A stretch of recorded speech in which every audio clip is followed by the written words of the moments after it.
인터넷 안보는 국군이 책임지고 장병들의 행복은 우리가 책임진다. 대한민국 국군 장병들의 행복 수호대. 우리는 장병 여러분께 꽤나 진심인 편입니다. 열린 병영 소통하는 병영으로 여러분들에게 한 발짝 성큼 다가가는 여기는 행군기입니다. 반갑습니다. 반갑습니다. 네. 자, 언제나 놀라운 소식, 알찬 정보로 시작하는 행군기에서 오늘 또 어마어마한 소식을 준비했습니다. 네? 네? 이 놀랄 준비하면 되나요? 이렇게 준비하면 되나요? 그래서 준비 네? 단단히 하세요. 네, 네. 이대로 계세요. 네, 준비됐어요. 네, 준비됐어요. 자, 오늘은 더 특별합니다. 아시아너 항공, 그리고 스포츠 브랜드 나이스, 그리고 별다방. 별다방. 네네, 등등등. 네. 이름만 대면 다 알만한 회사에서 취업할 수 있는 기회장이 열립니다. 네? 이제 하세요. 네? 설마 미래 걱정에 밤잠 못 이루는 국군 장병들이 가장 기다린다는 그 행사? 맞습니다. 맞습니다. 네. 2023년 전반기 국군 장병 취업 박람회가 드디어 열립니다. 박수 한번 주세요.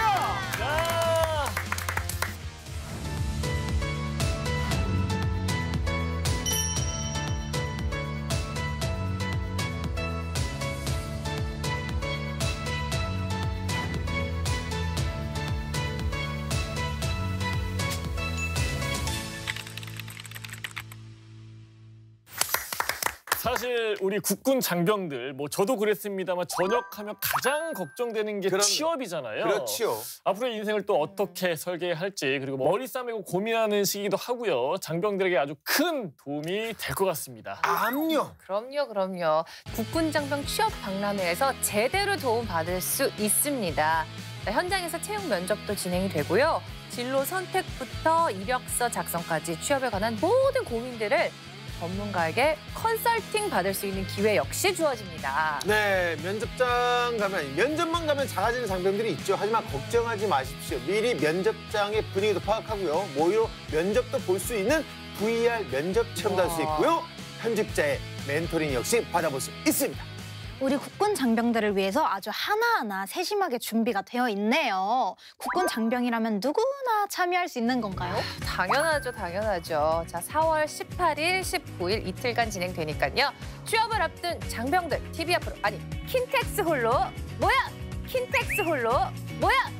네, 국군 장병 취업 박람회는 온라인에서도 참여 가능하니까요. 오프라인으로 참여 못하는 장병들은 온라인에서 알짜 취업 정보 챙겨가시길 바라겠습니다. 네, 자세한 사항은 국방전직교육원 홈페이지에서 확인해보세요. 자, 우리 장병 여러분들의 많은 관심과 참여 부탁드리면서 오늘 행군기도 즐겁게 시작해볼까요?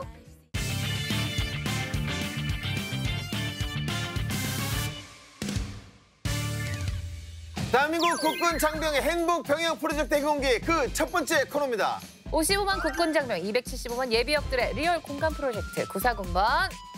김대희 씨도 TV를 시청하고 있는 23군번도 함께해요. 보기만 해도 재밌는 사연, 유용한 정보가 쏟아지는 충성! TV 앞으로 모여!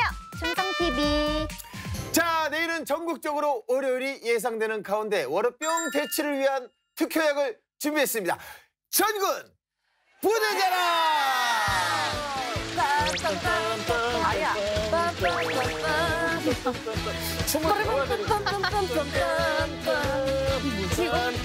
있었는데. 무슨 소리야? 신나더라? 너무 삐그덕거리는 거 아니야? 아무튼 예! 자, 오늘 행군기 전군 부대자랑에 아주 특별한 미션이 떨어졌다. 다들 준비됐나? 무슨 미션이죠? 그 미션은 바로 12만 전우를 집으로 돌려보내라는 미션이다. 에? 전혀 모르겠는데요? 전우들을 왜 집으로 보내요? 아니면 혹시 오늘이 뭐 12만 용사들이 기다리던 전역하는 날, 뭐 이런 거 아닐까 싶은데 그러기에는 또 너무 많거든요. 오늘 나올 부대원들을 도와서 12만 명의 전우를 조국의 품, 가족의 품으로 모셔야 한다는 거다. 우리의 말 한마디 한마디가 중요하니까 오늘 다들 언행에 유의하도록! 도대체 오늘 어떤 부대가 나오는 거예요? 자, 오늘 나오시는 분들이 전우를 가족의 품으로 보내는 일을 하는 분들이거든요. 자, 70년이 넘는 세월, 이름 모를 차가운 산에 잠들어 계신 우리의 전우들. 아직도 가족의 품으로 돌아가지 못한 12만의 전우들. 6.25 전쟁 참전 전사자들의 유해를 찾는 부대입니다. 네, 나라를 위해서 목숨을 바친 전우들을 끝까지 책임진다. 전사자들의 숭고한 희생이 헛되지 않도록 묵묵히 힘쓰는 부대. 유해 발굴 감식단입니다. 네, 나와주세요. 네, 어서 오세요. 반갑습니다. 네. 반갑습니다. 네.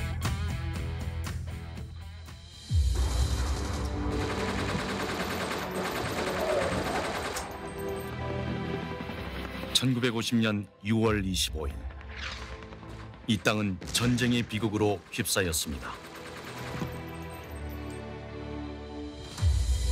전쟁의 포성이 멈춘 지 오래지만 그 아픈 상처는 아직까지 아물지 못했습니다.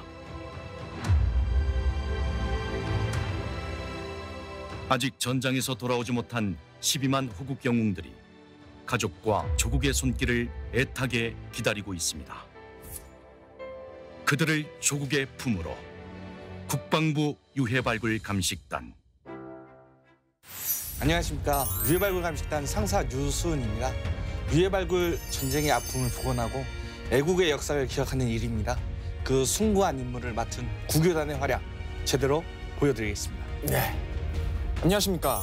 유해발굴 감식단 1병 이온유입니다. 아직 조국의 품으로 돌아오지 못한 전사자들이 굉장히 많습니다. 많은 국민들이 유해발굴에 관심을 가져주셨으면 해서 출연을 결심하게 되었습니다. 잘 부탁드립니다. 네, 출연 동기가 상당히 인상적입니다. 아, 정말 훌륭한 분들이세요. 네, 많은 국민들이 유해발굴 감식단에 관심을 가질 수 있도록 어떤 부대인지 소개 좀 부탁드리겠습니다. 유해발굴 감식단은 6.25 전쟁 당시 나라를 위해 목숨 바친 호국용사들 유해를 발굴을 하고 신원 확인을 통해 조국과 가족의 품으로 모셔드리는 부대입니다.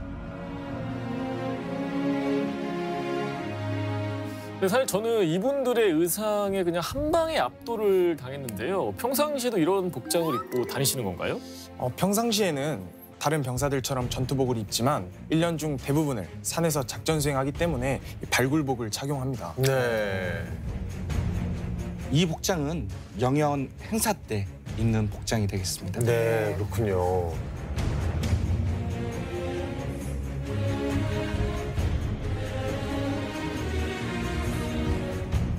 사실 정말 뜻깊은 일을 하시는 분들이잖아요.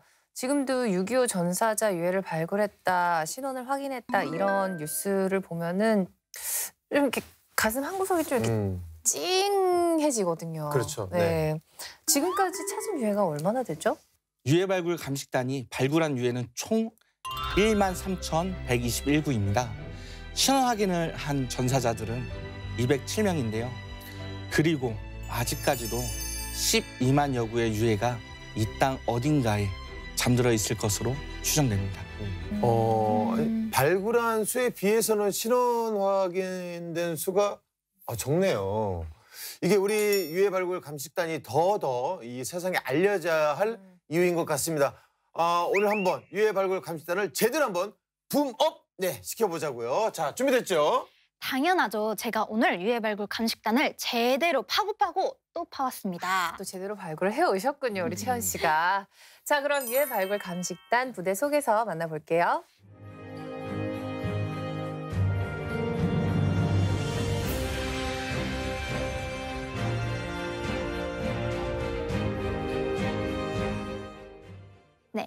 유해발굴 감식단 창설일은 2007년 1월입니다. 하지만 그 시작은 2000년 4월로 거슬러 올라가는데요.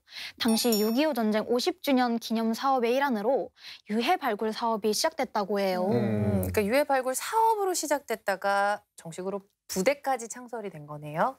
네, 6.25 전쟁 50주년 기념 사업으로 시작하면서 당시 한시적으로 육군본부에서 유해발굴 사업을 진행했습니다. 그 이후 2007년 1월 사업의 주체가 육군에서 국방부로 전환되면서 국방부 직할부대로서의 유해발굴 감식단이 창설된 겁니다. 그러면 유해발굴 감식단이 국방부 소속이군요. 정식 부대로 이 창설되면서 유해발굴이 더 체계적으로 진행될 수 있었겠네요. 네, 그렇습니다. 2008년 3월에는 6.25 전사자 유해 발굴 등 관련 법률에 제정돼서 유해 발굴 사업 추진을 위해 기반을 마련했고요. 유해 발굴 협의회를 통해서 전사자 유해와 유가족 소재를 확인하고 유전자 시료를 채취할 수 있도록 대국민 홍보도 하고 국가적인 정책, 사업으로 이끌어왔습니다.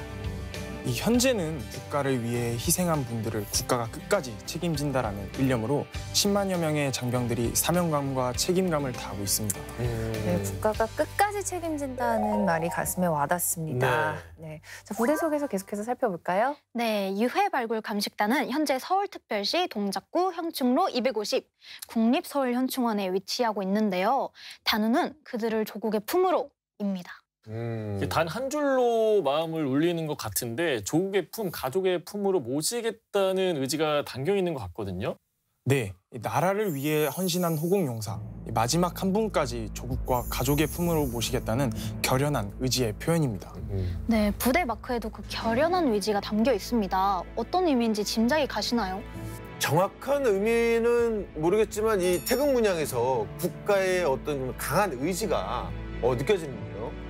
그렇습니다. 이 태극 문양엔 깊은 뜻이 담겨 있습니다.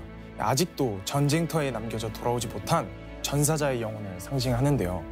마지막 한 분을 모시는 그날까지 지속되는 국가의 무한 책임 의지를 뜻하고 있습니다. 네, 유해 발굴 감식단이 정말 독보적인 부대인 게 전 세계에서 유해를 발굴하고 호국 영령들을 위해 안장식을 거행하는 나라는 전 세계에 딱 두 나라, 우리나라와 미국밖에 없다고 합니다. 아, 정말 당연한 거지만 대단하다는 생각이 드네요. 자, 부대 속에서 계속 한번 살펴볼까요? 네, 유해 발굴 감식단은 계획운영처, 조사발굴처, 신원확인처, 감찰실로 구성되어 있고요. 예하 부대로 지원대대가 있습니다. 역할이 분담되어 있는 거죠? 맞습니다. 이 계획운영처에서는 유해 발굴 감식단의 업무 방향을 정하고 조사발굴처에선 유해 소재 탐사와 발굴 과정을 총괄합니다. 그리고 신원확인처는 감식한 유해의 신원을 확인하고 유가족을 연결하는 일을 맡고 있고 예하 부대인 지원대대는 병사들이 생활하는 부대입니다. 유해 발굴 감식단의 임무는 다들 아시겠지만 유해 발굴과 감식입니다. 다들 유해를 어떻게 발굴하는지 알고 계시나요? 저도 사실 이게 너무 궁금했어요. 땅속 깊은 곳에 잠들어 계셔서 쉽게 찾기 어려울 것 같은데 어떻게 찾으시는 건가요? 먼저 유해 발굴은 총 4단계로 나눠져 있습니다. 1단계는 조사 탐사, 2단계는 발굴과 수습, 3단계는 신원 확인, 4단계는 후속 조치가 되겠습니다. 조사 탐사부터 쉽지 않을 것 같아요. 유해가 어디에 있는지 사실 너무 막연하잖아요. 네. 먼저 당시의 전투 기록과 부대별 전투 상황도 그리고 부대사를 보고 대략의 위치를 분석합니다. 이 지역 주민의 증언 그리고 당시에 참전했던 용사의 증언을 확보하고 그 신뢰도를 확인한 다음에 현장 답사를 나가는 겁니다. 때로는 제보를 받기도 합니다. 저는 단순히 전투가 벌어졌던 그 지역에 가서 발굴 작업을 하는 줄로만 알았는데 이 사전의 위치를 분석을 하는군요. 광범위한 발굴 지역을 줄일 수 있는 단서이기 때문에 참전 용사의 증언과 제보가 중요합니다. 근데 제가 어디서 본 것 같은데 그 유해 발굴 소재를 제보하면 포상금을 준다고 어디서 들은 것 같거든요. 네, 맞습니다. 6.25 국군 전사자, 경찰, 학도병, 유엔군 등 유해 소재를 제보하면 최대 70만 원이 지급됩니다. 증언과 제보를 토대로 대략의 위치를 사실 파악을 한다고 해도 워낙 범위가 또 넓잖아요. 범위를 좁히려면 뭔가 방법이 조금 필요할 것 같은데 어떻게 진행이 되나요? 현장에 가면 전문 탐사관들이 정밀하게 탐사를 하는데요. 전투 정황 분석을 하고 전사 자료에서 나온 기록과 일치하는지를 판단합니다. 또한 전투 지역이니까 그때 당시에 전투 흔적들이 있지 않겠습니까? 개인호나 교통호라든지 탄피, 전투 유품 등 같은 흔적들이 식별되고 합니다. 그러면 전투 정황이나 기록을 확인하고 유해가 있을 것 같다고 판단이 되면은 뭐 바로 발굴 작업에 들어가는 건가요? 아닙니다. 먼저 발굴 계획을 수립하게 되는데요. 겨울철에는 땅이 얼어서 작업을 할 수 없기 때문에 3월에서 11월까지 작업을 하는데요. 해당 지역으로 유해 발굴 감식단의 전문 발굴팀이 출동을 하고요. 해당 지역 부대 장병들 역시 같이 동행합니다. 연간 약 10만여 명의 인원이 40개 지역에 투입되고 있습니다. 해당 지역 장병들까지 유해 발굴에 참여를 하는군요. 근데 아무래도 이 전투 지역이었다 보니까 이 불발탄이나 지뢰 같은 게 있을 수 있을 것 같은데 발굴 과정에서 그런 게 발견이 되면 어떻게 하나요? 이게 DMZ 지역에 대해 본격적인 발굴 작업 전에 먼저 지뢰 제거 작전이 선행됩니다. 또 발굴 도중 땅속 깊은 곳에서 미식별된 폭발물이 발견되면 EOD 폭발물 처리팀에 처리를 요청합니다. 처리될 때까지 발굴은 중단됩니다. 발굴 작업에 위험이 따를 수 있다는 건 처음 알았어요. 네. 그러면 그 위험물들을 처리하면은 그 다음에는 어떤 작업이 진행되나요? 단 하나의 미세한 뼈 조각이라도 찾기 위해서 땅을 파내는 겁니다. 보통 뭐 어느 정도 땅을 파나요? 삽질을? 장병 한 명당 한 개월을 파는데 하루가 걸립니다. 이렇게 200여 개에서 250여 개를 파야 한 구의 유해가 발굴됩니다. 하지만 그마저도 안 나올 때가 많아서 매우 힘든 작업입니다. 근데 이제 유해가 있을지도 모른다는 희망을 가지고 팠는데 만약에 아무것도 안 나오면 속상해서 더 힘들 것 같거든요. 맞아요. 근데 또 뭔가 나오면은 그 기분은 말로 표현할 수가 없을 것 같아요. 뭔가 상상만 해도 막 벅차오르면서 오묘한 기분일 것 같은데 두 분은 어떤 심정으로 작업을 하시나요? 6.25 전사자의 유해를 수습하는 작업을 진행하다 보니 들뜬 마음보다는 최대한 엄숙한 분위기에서 자중하는 마음으로 작전을 진행합니다. 또 안전히 가족의 품으로 보내드리고 싶다는 생각을 가장 많이 하게 됩니다. 발굴 작업도 상당히 조심스러울 것 같은데 혹시라도 유해가 발견될 수도 있으니까 섬세하게 이 삽질을 해야 될 거 아닙니까? 네, 맞습니다. 이 유해가 없는 토층이나 유해가 확실하게 없는 부분만 삽질을 하게 되는데요. 이 어느 정도 땅을 파내고 나서 세세하게 흙을 긁어낼 때는 호미를 사용하고요. 또 트라울이라는 도구가 있습니다. 호미보다 미세한 발굴을 도와주는 도구입니다. 네. 발굴 과정에서 혹시라도 훼손되면 신원 확인이 어려울 수 있으니까 굉장히 세심하게 작업을 해야 되는 거네요. 맞습니다. 그래서 저희 부대는 문화재 발굴 기법으로 수습을 진행하고 있습니다. 문화재 발굴 기법이 뭔가요? 이 문화재 발굴 기법은 고고학적 발굴 기법이고 다양한 기술과 정밀한 작업을 요하는 기법입니다. 발굴 과정에서 유전자 오염이 생길 수도 있으니 수술용 장갑을 끼고 유해가 손상되지 않도록 대나무 칼과 붓, 가위, 트라울 등 각종 장비를 이용해 한 층 한 층씩 디테일하게 발굴하는 기법입니다. 요즘도 과학기술이 발달되다 보니까 유해 발굴을 좀 더 효율적으로 할 수 있는 장비 같은 것도 있을 것 같은데 뭐 유해 위치를 탐지하는 장비나 뭐 그런 게 있나요? 아쉽게도 전 세계 어디에도 뼈를 탐지하는 장비는 없습니다. 대신 발굴된 모든 유해를 기록하고 정보를 전산화시킨 시스템은 있습니다. 전사자 종합정보 체계인 키아티스라는 시스템인데요. 실시간으로 유해 관련 정보를 입력하면 데이터로 활용해 체계적인 유해 발굴을 도와주는 시스템입니다. 이 조사, 발굴, 감식, 유전자 검사, 유가족 찾기, 신원 확인이 하나로 연계된 프로세스입니다. 전사자가 어디서 전사했고 유가족이 누군지 알 수 있어서 보다 효율적인 발굴을 진행할 수 있습니다. 네. 근데 그 유해 발굴 관련 뉴스 볼 때마다 제가 가슴이 너무 아팠던 게 전사자들 대부분이 편한 자세로 계신 분이 없더라고요. 네. 다들 이렇게 불편한 자세로 웅크려 계시거나 아니면은 그 사격 자세로 그대로 잠들어 계신 분들이 있었는데 발굴하시다 보면은 좀 실제로 그런가요? 그렇습니다. 이 치열한 전투를 하다가 전사하시다 보니 자세가 온전하지 않은 경우가 되게 많습니다.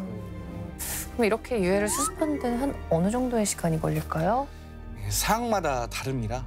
완전 유해 기준으로 일주일 정도가 소요되고 집단 유해일 경우 그 이상 시간이 소요됩니다. 네. 그럼 유해를 수습하면 바로 감식에 들어가는 건가요? 유해를 수습하고 나서 전사자들을 위한 약식 재래를 하게 됩니다. 순국 선열에 대한 묵념과 경례를 하고 오동나무관에 유해를 모시고 임시 봉안소에 안치하게 됩니다.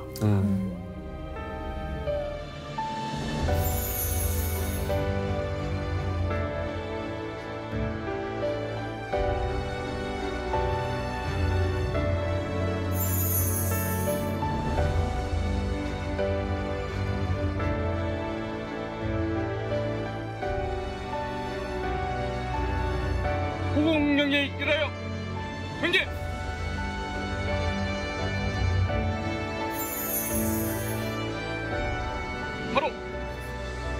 합동 운명. 너무 많은 시간이 흘렀어요. 사실 네. 70년이잖아요. 아무래도 유해 일부만 발견되는 경우도 있고 상태가 온전치 못한 경우도 많을 것 같은데 신원 확인은 어떻게 하나요? 중앙감식소에서 이송한 후에 첨단 장비를 이용해서 법 인류학적인 분석을 통해 전사자의 성별, 연령, 인종, 개인적 특성을 분석을 합니다. 네. 유해만 가지고도 성별, 연령, 그리고 인종까지 식별이 가능해요? 중앙감식소에서 사용하는 3D 스캐너, 비교 분광기, 치아 엑스레이 등 정밀 감식을 활용하여 식별을 할 수가 있습니다. 근데 이게 발견 장소가 혹시라도 이제 격전지면은 아군이랑 적군이랑 유해가 섞일 수도 있을 것 같은데 그런 것도 구분이 가능하나요? 이 피하 구분은 정밀 감식뿐만 아니라 유해와 함께 출토된 유품이나 전투 기록 그리고 참전 용사나 지역 주민의 증언을 통해 신중하게 판정하고 있습니다. 신원이 확인이 되면 가족품으로 바로 돌아갈 수 있는 건가요? 그렇긴 하지만 신원 확인이 굉장히 어렵습니다. 현재까지 발굴한 국군 유해는 1만 1천여 구지만 유가족 품으로 돌아간 유해는 약 1.5%에 불과합니다. 대부분이 일부 유해만 발굴되기도 하고 인식표가 없으면 바로 누군지 알 수 없거든요. 그럼 신원 확인이 안 된 유해는 가족을 만날 수 있는 방법이 없는 건가요? 가장 확실하고 유일한 방법이 있습니다. 유전자 검사입니다. 네. 유해의 DNA와 유가족의 DNA 샘플을 직접 비교하고 분석하는 방법이 되겠습니다. 네. 단 한 분도 빠짐없이 가족들의 품으로 돌아갔으면 좋겠는데 이 유가족들의 DNA 샘플은 많이 등록이 되어 있나요? 이 과정이 정말 시간과의 싸움입니다. 특히 유가족분들이 대부분 70대 이상의 고령이고 신원 비교를 위한 유가족 DNA 채취도 부족해 너무나 어려움을 겪고 있습니다. 아직도 사냐에 남겨져 있거나 유해를 찾고도 신원을 확인하지 못한 전사자는 12만여 명인데 유가족 DNA는 약 8만 6천 명뿐입니다. 전사자 수와 비교하면 굉장히 부족합니다. 그러네요. 진짜 유가족의 DNA 샘플 확보가 절실한 상황인데요. 유가족분들은 어떻게 유전자 검사를 해야 하나요? 전국 군 병원과 보건소, 유해발굴 감식단에 직접 방문해 검사를 하실 수가 있습니다. 방문할 땐 전사자의 유가족임을 증명해야 하는 서류가 필요한데 전사자 재적 등본과 유족증, 전사 통지서 등 한 장만 지참하시면 됩니다. 전사자의 친가, 외가, 팔촌 이내 친척은 모두 가능합니다. 그리고 거동이 불편해 방문을 못 하시는 경우에는 전화와 홈페이지를 통해 신청이 가능합니다. 네. 가장 중요한 거는 몇 번으로 전화를 하면 되나요? 바로 1577-5625입니다. 그리고 유가족분들이 유전자 검사를 하면 10만 원이 지급되고 신원 확인이 될 경우에는 포상금 1,000만 원을 지급하는 아, 그래요. 여러분 1577-5625 꼭 기억하시길 바라겠습니다.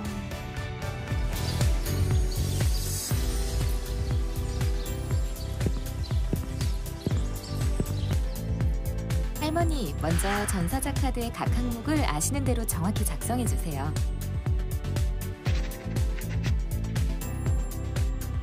이제 입을 아 한번 해보세요. 입안에 상피세포를 채취하는 거예요.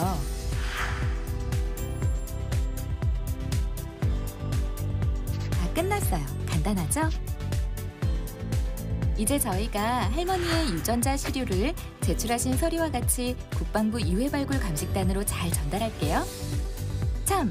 유전자 시료 채취에 참여하신 유가족분들은 무료로 건강검진도 받을 수 있으니 꼭 받고 가세요. 아, 그래요. 정말 감사합니다. 유전자 시료 채취가 정말 간단하구나.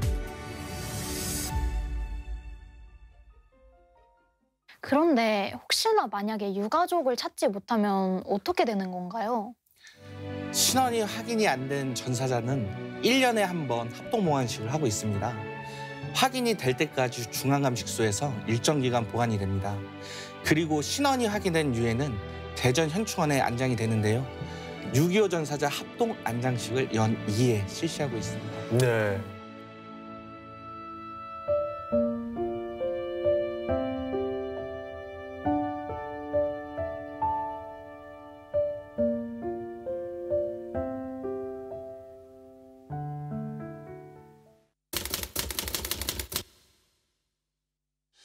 혹시라도 행운기를 시청하고 계시는 유가족분들이 계시다면 꼭 유전자 검사에 협조해 주시길 바라겠습니다. 1577-5625입니다. 네, 전사자들이 가족의 품으로 돌아갈 수 있는 시간이 더는 늦어지지 않도록 적극적인 협조 필요합니다. 네. 여러분의 많은 관심 부탁드립니다. 정말 한시라도 빨리 전사자들이 가족의 품으로 돌아갈 수 있었으면 좋겠어요. 유해발굴 감식단 여러분, 정말 대단한 일을 하고 계신 것 같습니다. 호국용사의 유해를 찾아 국립현충원에 모시는 숭고한 임무는 국가 무한책임 의지를 실현하는 것입니다.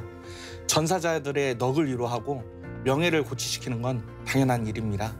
이를 지켜본 국민은 국가에 대한 신뢰와 자긍심을 느낄 수가 있을 것입니다. 네, 지금 이 시간에도 유골 한 조각이라도 찾기 위해 보이지 않는 곳에서 애쓰고 있을 유해발굴 요원들의 노고에 감사드립니다. 네. 조국의 평화를 지키기 위해 산화한 전사자 유해발굴은 우리 모두의 책무입니다.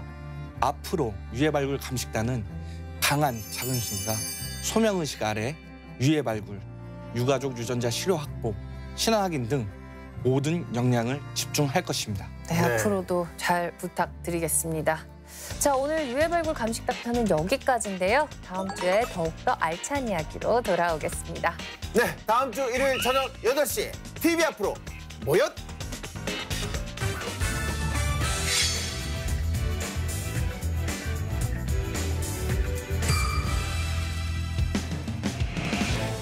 대한민국 국군 장병들의 인권을 사수하라. 행복한 내일을 위해 그날의 사건을 되짚어보는 사건의 재구성 시간입니다. 장병들의 행복한 병영 그리고 인권을 위해 행군기가 앞장서겠습니다. 지금껏 관습이란 이름으로 자행되어온 악습, 불합리한 관행, 이제는 안녕. 군에서 벌어진 하나의 사건을 다각도로 짚어보고 문제점을 하나하나 살펴보는 사건의 재구성입니다. 네, 오늘도 육군본부 과학수사센터의 윤대중 수사관님 함께하십니다. 반갑습니다. 네, 안녕하세요. 윤대중입니다. 오늘도 날카롭게 사건을 파헤쳐보겠습니다. 네, 그리고 국방부 법무관리관실 양선효 법무관님도 함께하십니다. 반갑습니다. 네, 안녕하세요. 양선효입니다. 병사들의 인권을 위해 언제나 최선을 다하겠습니다. 좋습니다. 오늘 사건 그럼 바로 만나보겠습니다. 그러나 어느 날 C병사의 누나가 면회를 오게 됩니다. 그리고 그날 이후 C병사는 A병사에게 끔찍한 호칭으로 불리게 됐는데요. 그건 바로 힘이었습니다. 이 A병사가 똑같은 농담이라도 이건 소름 돋을 것 같은데. 이거는 선 많이 넘은 것 같아요. 어우.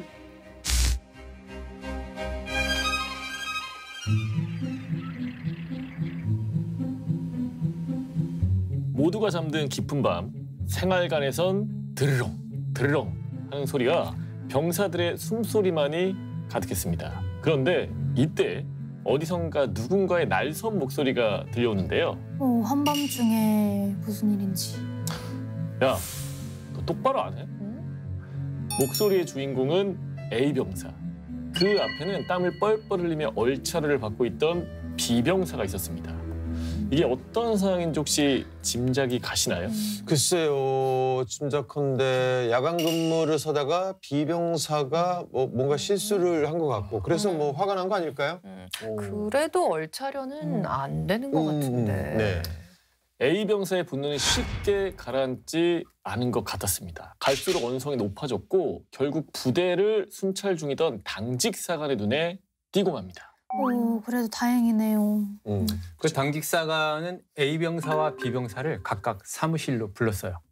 먼저 A병사의 이야기를 먼저 들어봐야 되겠죠. 네. 그러니까 A병사의 말은 이랬거든요.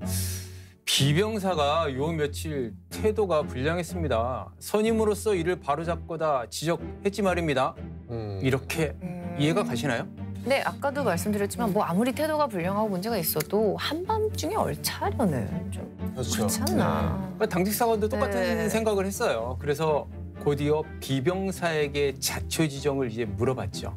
근데 B병사는 아무 말 없이 묵묵부답. 아니 왜요? 이때가 완전 기회인 것 같은데 왜 말을 안 하지? 그러니까 아무리 물어봐도 답을 안 하니까 당직 사관은 머리를 좀 썼어요. 말 안 할 거야? 그럼 너 태도 불량으로 징계 받아도 돼?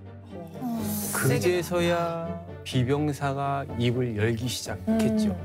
이 모든 것은 소개팅 때문에 생긴 일이지 말입니다. 소개팅으로 사건이 생길 게 뭐가 있죠? 소개팅 시켜달라고 뭐 졸랐나? 비병사 이야기는 얼핏 군대에서 흔히 전래동화처럼 내려오는 이야기 같았는데요. 선임이 후임에게 소개팅을 해달라고 졸랐고 차마 거절하지 못한 후임이 소개팅을 주선을 했는데 막상 소개팅 장소에 나온 그녀가 사진과는 너무 달랐다. 이거였거든요. 아니 뭐 지는 얼마나 또 외모가 준수하길래 그런 소리를 해요. 네? 다른 이유도 아니고 사진이랑 다르다고 화를 내고 얼차려까지 하는 게 말이 안 되는 것 같아요. 그런데 이후에 이어지는 이야기가 더 충격적인데요. A병사의 별명이 송곳이었다는 거거든요. 송곳. 이게 혹시 무슨 뜻인지 짐작이 가시나요? 성격이 송곳처럼 날카롭고 예민해서 송곳 아닐까요? 아니면 왜 말을 똑같은 말이라도 못된 말 진짜 남 이렇게 찌르는 말 자주 하는 사람이 있잖아요. 그래서 그런 거 아닐까. 송곳. 이 별명은 후임이든 동기든 간에 마주치는 사람마다 여자를 소개시켜달라고 하도 찌르는 통에 생긴 별명이라고 합니다. 계속. 이런 선임은 뭐 사실 뭐 1994년도에도 있긴 했었는데 네. 뭐 그럴 때는 그냥 예 뭐 알아보겠습니다 하고 그냥 무시하고 그냥 넘어가면 되는데. 보통 이제 흔한 반응이긴 한데 네. 그런데 A병사는 집요했습니다. 생활관에 신병이 들어오는 날이면 이걸 꺼내 들었어요. 추측하네요. 한번 보시겠어요? 제가 한번 보겠습니다. 신상들이 좀 적혀 있어요. 비병사, 여자친구 있음, 02년생, 어리면 좋지. C병사, 여자친구 없음, 누나 98년생, 얘 얼굴 보면 누님 미인이실 듯. D병사, 여자친구 있음, 국문과, 여사친 많음. 약간 뭐 그대로인 것 같아요. 가족관계랑 여자친구 유무 이렇게 좀 기록을 해놓은 거네요. 기본적인 뭐 호구조사할 수도 있는데 이게 끝이었으면 그나마 했어요? 다행이죠. 한번 다음 장을 다음 장이 또 보시겠어요? 있다. 뭐야? 잠깐만요. 등급이 나눠져 있습니다. 1등급 B병사, D병사, E병사, 2등급 C병사, 3등급 F병사. 아니 무슨 뭐 정육점이에요? 아이고. 거기도 아니고 사람을 무슨 뭐 이렇게 등급으로 나눴어. 그러니까 이게 뭐지? 뭐예요 이거? A병사는 이렇게 병사들을 호구 조사를 한 다음에 본인의 임의대로 병사들의 등급을 매기고 있었던 거예요. 만약에 여자 형제가 있고 여자친구가 있으면 1급, 여자 형제는 있지만 여자친구가 없으면 2등급, 그리고 여자 형제, 여자친구 둘 다 없으면 3등급. 이렇게 나는 이유가 뭔지 혹시 짐작이 가시나요? 알고 싶지 않아요. 알고 싶지 않아요. 기준이 있다는 것도 웃긴데 뭐 그 기준을 굳이 알고 싶지 않은데 뭐 약간 해보신다면. 뭐 여자 형제 있으면 뭐 나 소개받을 가능성이 있으니까 뭐 높게 준 거 뭐 이런 거 아닐까요? 와, 진짜 이런 사람이 실제로 있다는 게 너무 소름 돋는 것 같아요. 정확히 신하영 씨가 얘기했던 그 의도였습니다. 여자 형제나 여자친구의 지인이나 친구들을 소개받기 위함이었죠. 그러니까 한마디로 혼자 김칫국부터 막 벌컥벌컥 마시고 있었던 거예요. 저도 들은 얘기인데 요즘 친구들의 표현을 빌리자면 이제 여미새라고 하는데 여미새는 좀 너무 좀 심하니까 좀 완곡하게 표현하면 여미새라고 부르면 되겠네요. 여자에 미친 사람. 예. 그렇죠. 그러니까 그냥 근데 미쳐 있으면은 그냥 거기까지인데 한술 더 넣었을 것 같아요. 왠지 그렇죠. 여미새보다 한 단계 더 나갔죠. 맞아요. 맞습니다. 본인 멋대로 매긴 등급에 따라서 병사들을 차별을 한 거예요. 그러니까 1등급 병사들에겐 극진했어요. 뭐 충성마트를 데려가서 간식을 사주고 잘 챙겨준 반면에 3등급 병사들에겐 온갖 심부름을 시켜대기 일쑤였죠. 진짜 하나를 보면 열을 안다고 A병사가 이러니까 여자친구가 없는 거이지 않을까요? 맞아. 그러나 어느 날 C병사의 누나가 면회를 오게 됩니다. 그리고 그날 이후 C병사는 A병사에게 끔찍한 호칭으로 불리게 됐는데요. 그건 바로 처남이었어요. 처남이었어요. 아니 이게 농담으로 그렇게 부르는 경우도 있긴 하지만 맞아요. 이 A 병사가 똑같은 농담이라도 천함이라고 부르면 이건 소름 돋을 것 같은데. 이거는 선 많이 넘은 것 같아요. 어우, C 병사의 누나는 미인이었거든요. 그랬겠죠. A 병사는 바로 C 병사에게 누나를 소개해달라고 부탁합니다. 하지만 정말 다행히도 누나에게 남자친구가 있었어요. 아유, 다행이다. 네, 정말 다행히도. 네. A 병사의 반응은 역시나 예상을 뛰어넘었는데요. 야, 누나가 결혼을 한 건 아니잖아. 어? 잘 지켜보다가 그 누님 헤어지면은 바로 소개해줘. 뭐야? 바로 여기, 바로. 아니 무슨 뭐 은행도 아니고 무슨 예? 소개팅 번호표를 뽑아. 그러니까요. 그런데 이 정도는 약과였습니다. 더 있어요? 아이고. 한 번은 이런 일도 있었는데요. 어느 개인 정비 시간 A 병사는 스마트폰을 하고 있던 병사 옆을 기웃거리더니 쓱 다가갑니다. 야, 이거 네 여자친구 사진이야? 예쁜데? 네 돈 많아? 야, 네가 돈 많지 않으면 이런 여자를 어떻게 만나나? 너 돈 많아? 너무 충격적이다. 거기에 이제 재미를 붙였는지 아예 병사 한 명 한 명 찰싹 붙여서 여자친구의 사진을 보여달라고 하는 거예요. 한 명씩 돌아가면서. 그러더니 시키지도 않은 품평을 늘어놓기 시작을 하는데요. 야, 너 여자친구는 성형을 도대체 몇 군데 한 거야? 아니면 네 여자친구 좀 코가 좀 비뚤어졌다. 눈 사이는 너무 멀고. 야, 너는 여자친구 밤마다 생각하는데 어떻게 버티냐? 와, 이런 식으로. 정말 할 말 못할 말 구분을 못 하시는 분 같아요. 뭔가 아무 말이나 해도 되는 게 아니다. 입이 뚫려 있다고 해도 그쵸. 이렇게 아무 네. 말이나 해도 안 된다. 이런 걸 좀 가르쳐주고 싶은데 어떻게 가르쳐줘야 되지? 그러다가 문제의 B 병사 핸드폰에서 A 병사의 시선이 멈춥니다. B 병사의 여자친구의 SNS 사진에 댓글을 단 사람을 쭉 훑어보더니 콕 집어서 한 여성을 소개를 해달라고 막무가내로 요구를 하기 시작을 합니다. 완전 내 스타일이죠. 무조건 그리고 다음 주에 소개팅을 주선해달라고 합니다. 시간도 정해줬어. 다음 주에. 다음 주. 나 얘. 딱 이렇게. 진짜 집요하다. 진짜 병자 수준이네. 예? 아니 비병사도 엄청 난감했겠어요. 그런데 의외로 비병사의 반응은 쿨합니다. 마침 그 여성도 남자친구가 없던 상황이었거든요. 자대 배치를 받은 지 얼마 안 된 비병사 입장에선 뭐 더 이상 나를 안 괴롭히겠지. 내가 이 정도까지 했는데 설마 나에게 잘해주지 않겠어? 라는 계산을 했을 수도 있죠. A 병사가 소개팅하러 외박을 나간 그날 생활관의 병사들이 이걸 꺼내기 전까진 말이죠. 이거 아까 네. 그 수첩. 네, 맞아요. 또 한번 뭐가 그 있어요? 다음 장을 한번 또 뭐야 이거?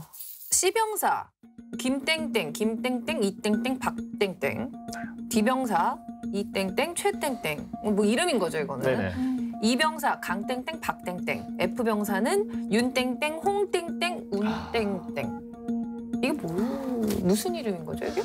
그거는 지금까지 A 병사가 부대원들을 통해 소개받은 여성들의 이름을 적어놓은 리스트였습니다. 야, 지금까지 11명이나 한 명도 아니고 11명을 소개받았어요? 네. 저도 보면서 놀라웠는데. 카운트하고 계셨어요. 네. 그동안 여러 차례 소개팅을 했음에도 한 번의 긴 만남으로 이어진 적은 없었습니다. 이거는 그 여자에 미친 게 아니라 그냥 미친 건데. 네. 그러니까 이어지는 병사들의 이야기는 더 충격적이었어요. 아무리 마음에 드는 상대가 나와도 꼬투리를 잡아서 소개팅을 주선한 당사자를 괴롭힌다는 얘기죠. 그러니까 역시나 비병사가 주선한 소개팅 이후 사진과 다르다고 A 병사가 B 병사를 괴롭혔던 거고요. 이 사건 여러분들은 어떻게 생각하십니까? 진짜로 이런 선임이 있으면 후임들이 너무 괴로울 것 같아요. 어떻게 해도 뭐라고 하니까.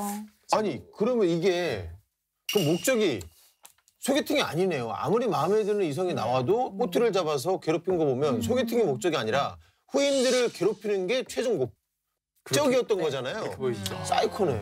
그렇죠. 이거 보면은 군대 오기 전에는 또 어떻게 사회생활을 했는지도 사실 궁금해요. 어떻게 살았을까 이런 사람들은. 역대급 사연인 것 같아요. 어이도 없고 화도 나고. 이 정도면 혹시 뭐 여자를 못 만나면 뭐 죽는 병에라도 걸린 거 아닌가 싶을 정도로 왜 이렇게 여자에 집착하는 걸까요? 그러니까 보통 여자친구들에 대해 집착하는 사람들의 인간관계에서 상대에 대한 불신과 애정 결핍이 좀 많은 경우가 있죠. 그러니까 이게 불안형 애착이라고 하는데요. 그러니까 심지어 집착을 사랑으로 오해하는 경우들도 있어요. 근데 A병사는 예쁜 여자를 만나려고 후임병들을 괴롭히는 거잖아요.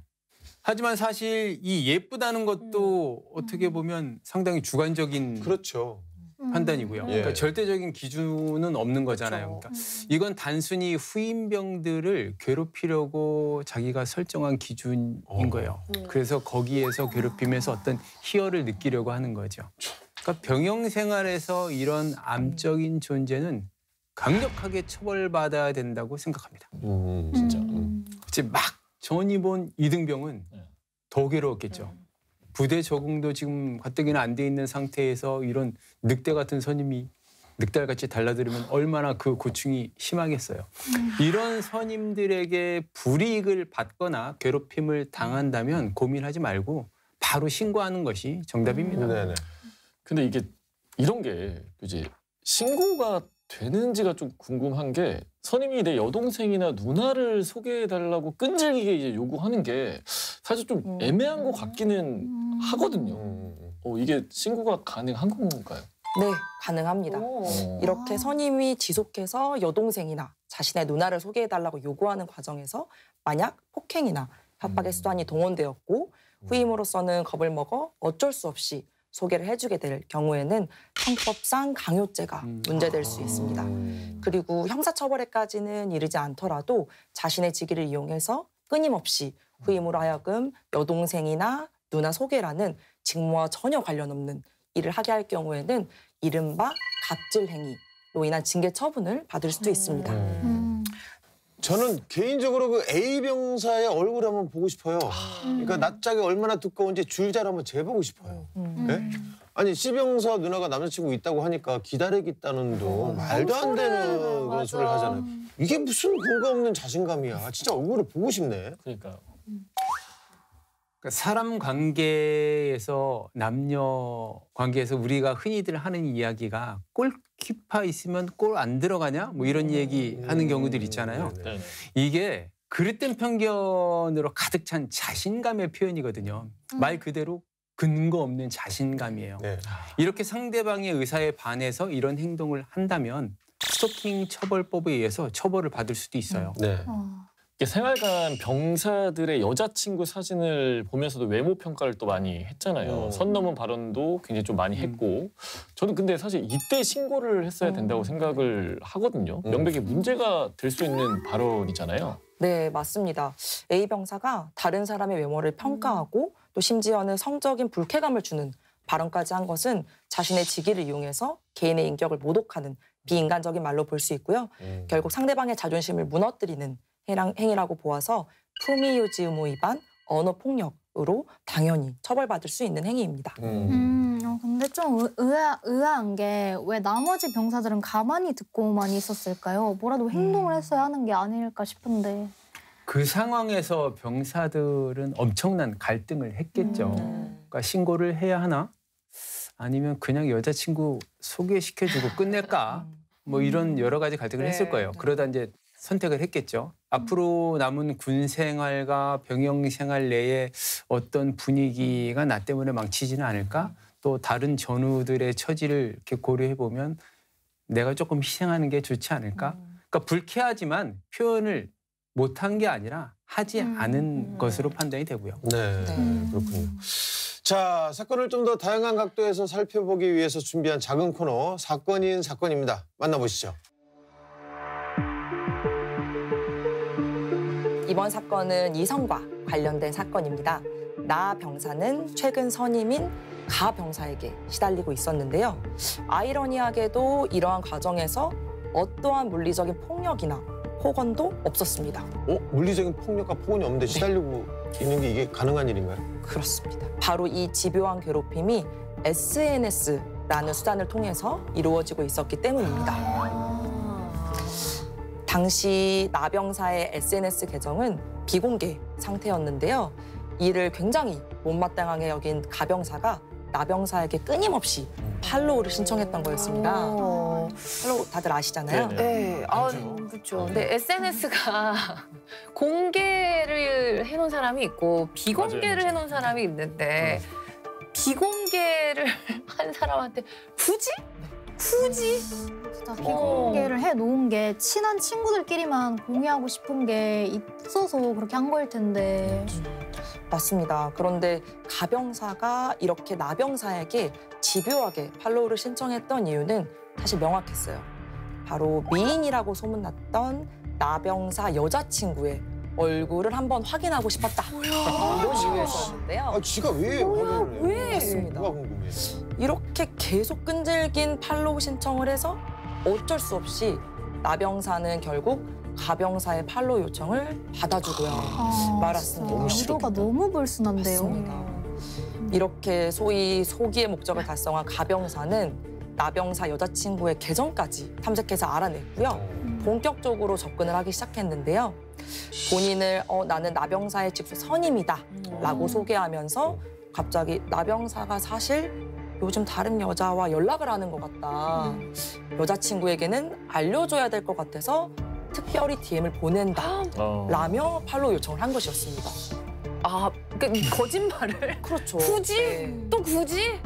맞습니다.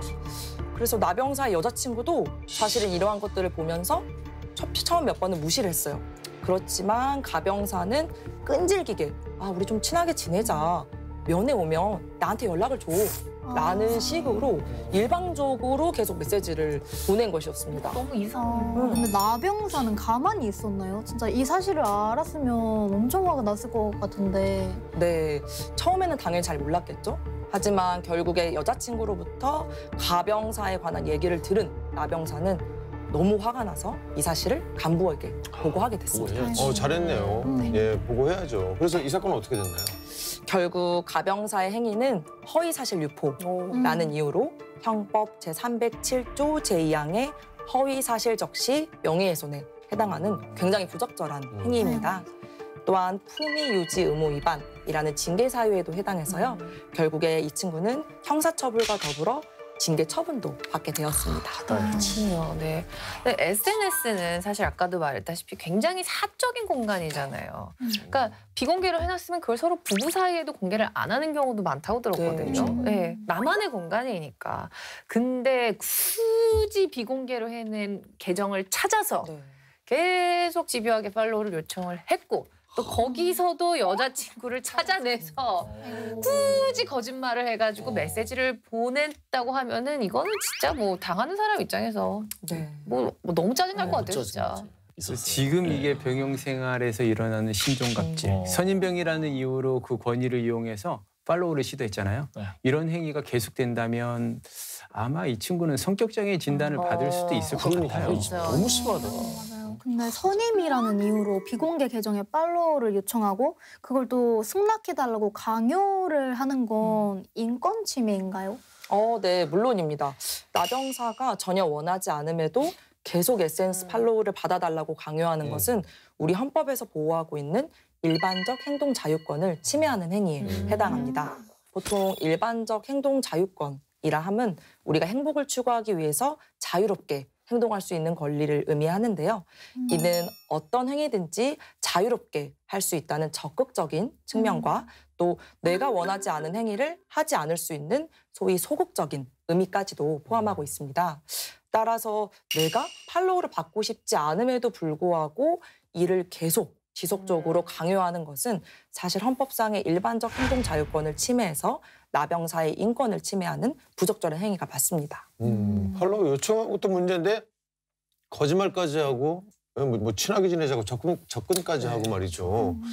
이게 그 허위사실 유포에 해당한다고 하셨는데 이건 처벌 수준이 어떻게 되나요? 만약 가병사가 나병사의 여자친구에게 거짓 메시지를 보내면서 나병사의 인격을 훼손하는 말을 하는 경우에는 네. 형법 제307조 제2항 허위사실 적시 명예훼손에 해당합니다. 따라서 이 처벌 수위는 5년 이하의 징역 또는 1천만 원 이하의 벌금까지도 처할 수 있고요. 네. 만약 형사처벌에까지는 이르지 않더라도 품위유지 의무 위반이라는 징계 사유에 해당해서 견책에서부터 강등에까지 이르는 상당히 무거운 징계 처분을 받을 수도 있습니다. 네. 자, 오늘의 사건 되짚어 보겠습니다. 자, A 병사는 후임 병사들에게 끊임없이 여자 소개를 요구하고 또 병사들의 등급을 나눠서 차별을 하고 또 가혹행위를 하기도 했습니다. 특히 B 병사가 A 병사에게 소개해준 여성이 마음에 들지 않는다는 이유로 한밤중에 얼차려를 주며 가혹행위를 한 거. 자, 이거는 어떤 처벌을 받게 되나요? 가혹행위는 처벌 무조건 받죠. 네. A 병사의 경우에는 선임병이라는 자신의 위력, 즉 그 힘을 이용해서 가혹행위 한 것으로 볼 수 있고요. 이런 경우에는 3년 이하의 징역 또는 700만 원 이하의 벌금에 처할 수 있습니다. 또 징계의 경우에는 휴가 단축, 휴가 제한이라고 하죠. 휴가 단축에서부터 군기 교육에까지 이르는 징계 또한 받을 수 있고요. 이게 가중될 경우에는 강등 처분에까지 이를 수 있는 무거운 비행위입니다. 호구조사를 한다는 명목으로 뭐 여동생이 있는지 이렇게 물어보는 것 자체가 사실 뭐 A 병사에게 이런 걸 뭐 파악할 권한이 없잖아요. 이거는 네. 뭐 사생활 침해라고 봐야 되나요? 그렇죠. 그런 것을 파악할 권한은 전혀 없고요. 물론 말씀하셨지만 자연스럽게 대화를 주고받으면서 서로에 대한 정보가 공유되는 거는 그것까지는 문제가 된다고 보긴 좀 어렵습니다. 그렇지만 우리 헌법에서는 사생활의 자유라는 것을 규정하고 있는데요. 자신에 관한 정보, 그러니까 내가 여동생이 있는지 또는 내가 여자친구가 있는지와 같은 개인정보를 공개할지 말지는 스스로 결정할 수 있는 권리, 즉 개인정보 자기결정권이라는 권리가 있다는 것입니다. 네. 하지만 이번 사건에서는 다른 병사들이 전혀 원치 않음에도 계속해서 가족 관계, 특히 여동생이나 누나의 정보 등을 지속적으로 물어보는 것은 사생활의 비밀과 자유를 침해하는 것으로 인권 침해에 해당할 수 있습니다. 사실 이번 사건에서 가장 화가 나는 건 수첩이었잖아요. 멋대로 등급을 나누고 3등급으로 분류된 병사들에게 심부름을 시키는 건 엄연한 범법 행위죠. 네, 적절하지 않은 행위인 건 당연히 맞고요. 자신이 선임병이라는 이유로 사실상의 영향력을 행사해서 후임병들을 비롯한 다른 병사들에게도 전혀 직무와 관련 없는 사적인 지시 내지는 부당한 지시를 하는 것은 갑질행위에 해당한다고 볼 수 있습니다. 따라서 이제 A 병사의 경우에는 성실 의무 위반이라는 징계 사유에 해당해서 높게는 군기교육에서부터 강등, 가장 낮게는 견책에서부터 근신이라는 징계 처분을 받을 수 있습니다. 근데 이제 정말 그 얄밉기는 하지만 어떻게 보면 A 병사도 그 피해자라고 또 얘기할 수가 있는 게 그 수첩. 네, 이거. 네. 어떻게 보면 이것도 일종의 일기라고 볼 수도 있지 않을까 싶은데 이걸 그 이제 전우들이 봤단 말이죠. 그러네. 이거는 또 어떻게 문제가 되는 거 아닌가요? 정확히 지적해 주셨네요. 내가 지적할 걸. 사실 이 수첩이라는 건요. 말씀하셨지만 자신에 관한 정보는 물론이고 개인의 경험이나 주관적 생각 등이 담겨있는 솔직한 기록입니다. 그래서 보통은 공개를 목적으로 하지 않은 내밀한 사적 영역에 해당하는 자료다라고 판단을 하고 있어요.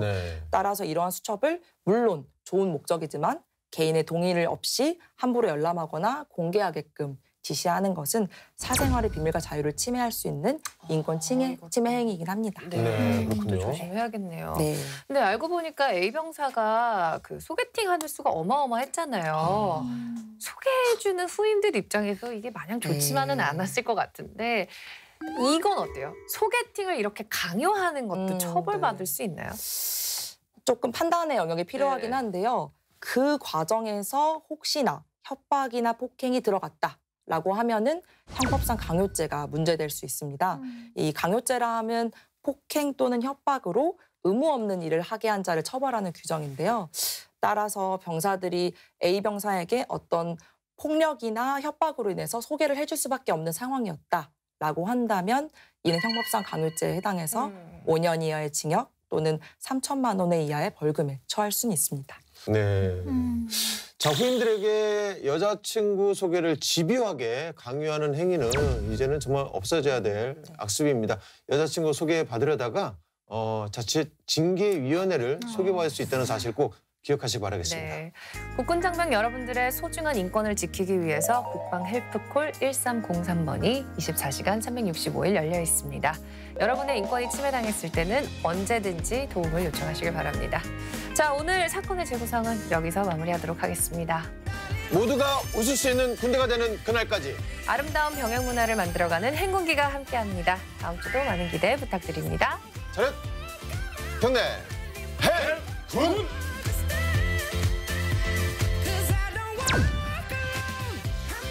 5시까지가 딱 5시까지가 청소 시간이지 않았습니까? 뭐가 문제입니까? 와. 오 신명이 또 주머니에 손을 넣고 걷고 있는 거예요. 나 벌써부터 너무 킹받아.